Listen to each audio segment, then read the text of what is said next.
She fled the first house, the hidden story of Ona Judge. In the shadows of American history, there is a name most textbooks leave behind: Ona Judge. She was born into slavery in 1773, not on a distant southern plantation, but in the very household of George and Martha Washington. Her mother, Betty, was an enslaved seamstress. Her father, Andrew Judge, was a white indentured servant. From the moment she drew her first breath, Ona belonged not to herself, but to the Washingtons. As a young girl, she became Martha Washington's attendant, dressing her, sewing for her, and accompanying her everywhere. She lived in rooms not far from the president himself. To outsiders, Ona appeared well kept, wearing the fine clothes she was required to sew. But beneath the silks and satins was a reality far different. She was still considered property, a young woman who could be bought, sold, or given away at any moment.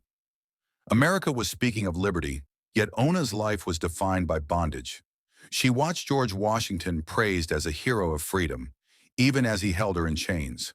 She listened as he was called the father of the nation, while she could not call her own life her own. But Ona Judge was watching. She was listening, and quietly she was planning. In 1796, when Ona was just 22, she learned something that changed everything. Martha Washington planned to give Ona as a wedding gift to her granddaughter, Eliza Custis.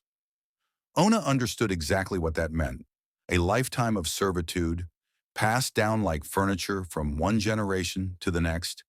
There would be no escape, no chance for freedom, no life of her own. That realization lit a fire inside her.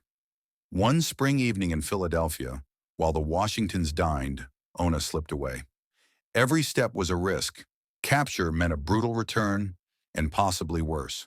With the quiet help of Philadelphia's free black community, she found her way to the docks and boarded a ship bound for Portsmouth, New Hampshire.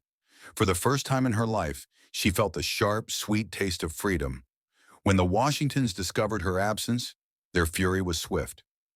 George Washington, the President of the United States, unleashed his influence to hunt her down.